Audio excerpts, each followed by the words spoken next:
Aujourd'hui, l'antisémitisme ne se définit plus comme tel, mais comme antisionisme, une façon détournée de montrer sa haine des Juifs sans pour autant être condamné. Et oui, alors qu'est-ce que cela signifie exactement?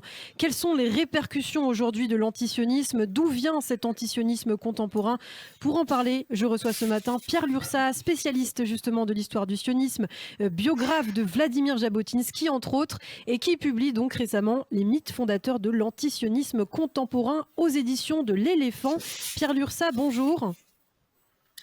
Bonjour.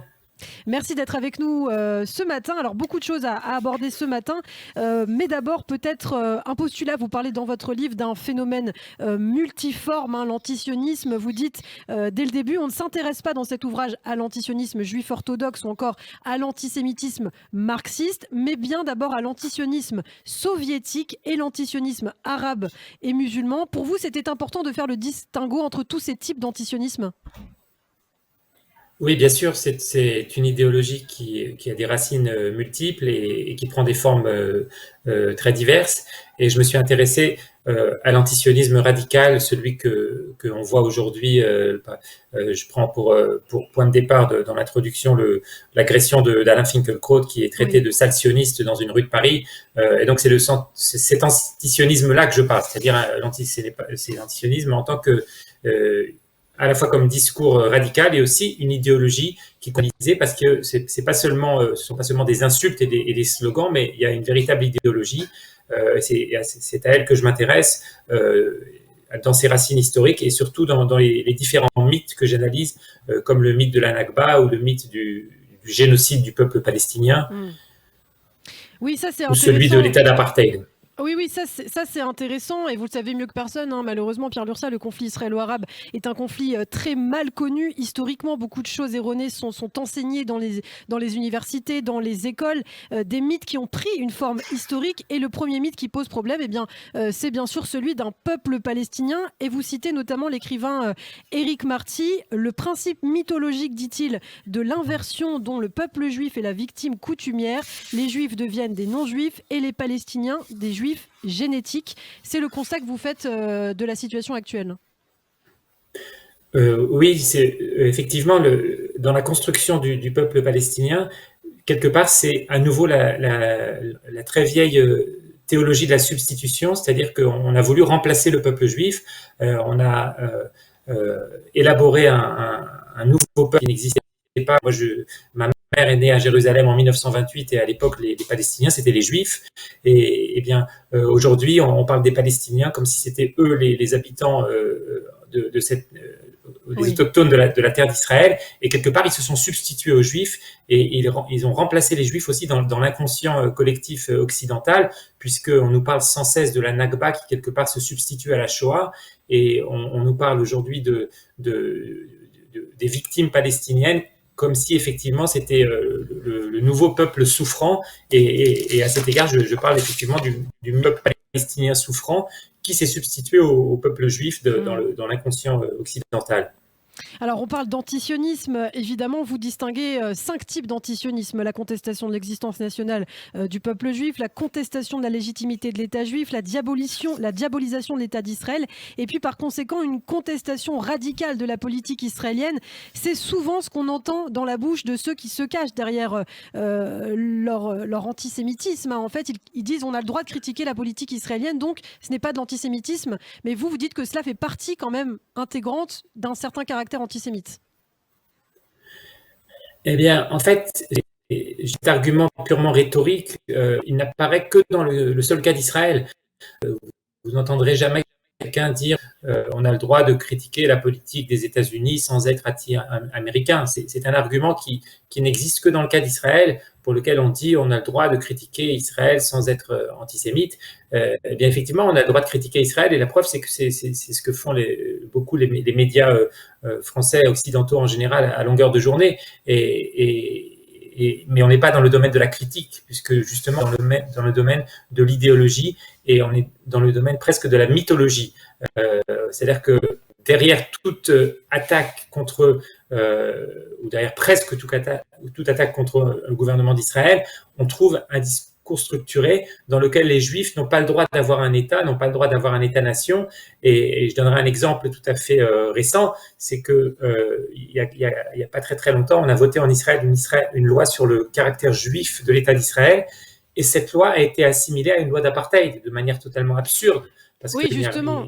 Oui, justement, récemment, d'ailleurs, le chef de la diplomatie française, Jean-Yves Le Drian, mettait en garde contre un risque fort d'apartheid en cas d'abandon de la solution, entre guillemets, à deux États. Ce n'est pas nouveau, puisque dès 2006 également, on se souvient de Jimmy Carter, ancien président américain, qui publiait un livre au titre provocateur, Palestine, la paix, pas l'apartheid. Qu'est-ce que tout cela vous inspire, justement?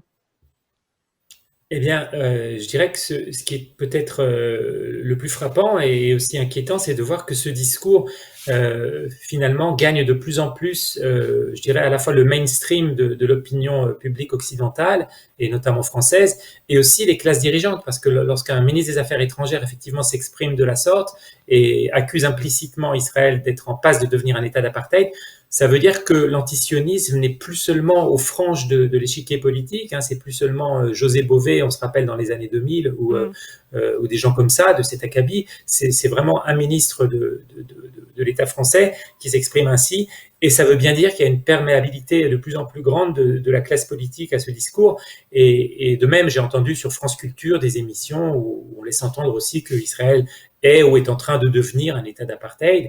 Et de ce point de vue-là, effectivement, le discours antisioniste, quelque part, se banalise, devient de plus en plus présent dans le discours public en France, notamment. Mmh. En tout cas, les choses évoluent, hein, Pierre Lursa, ça va dans le bon sens. Les accords d'Abraham conclus entre Israël et plusieurs pays arabes ont permis finalement un petit peu d'inverser la situation et de dépasser l'antisionisme arabo-musulman qui existait depuis des années dans certains pays arabes.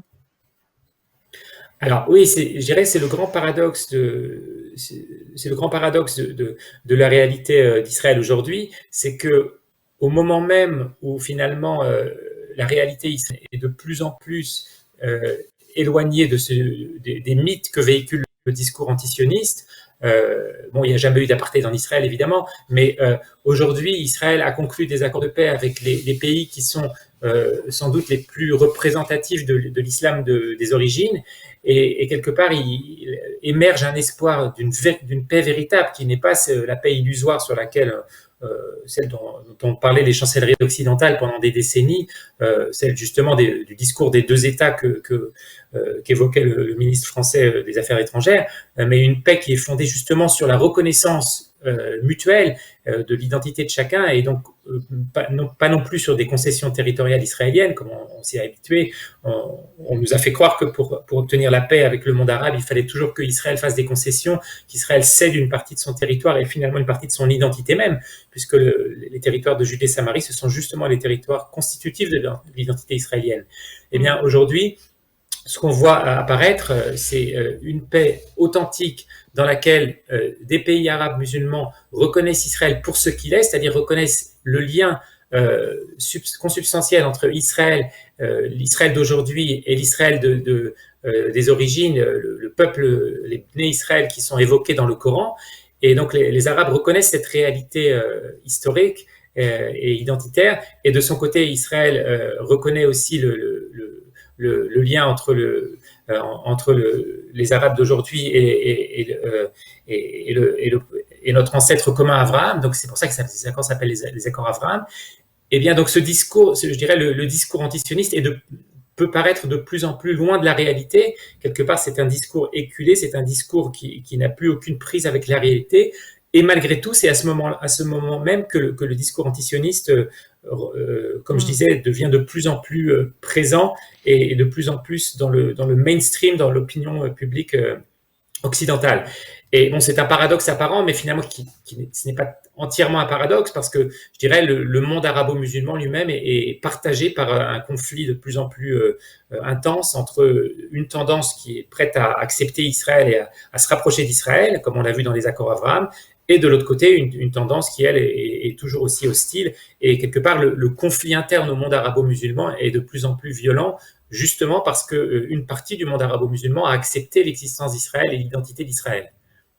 Les mythes fondateurs de Euh, l'antisionisme contemporain, publié aux éditions de l'Éléphant. Merci beaucoup, Pierre Lurçat. On n'aura pas le temps, malheureusement, de développer davantage, mais en tout cas, je vous invite, chers auditeurs, à lire ce livre, Les mythes fondateurs donc, de l'antisionisme contemporain. Merci beaucoup, Pierre Lurçat. À très bientôt sur Radio J.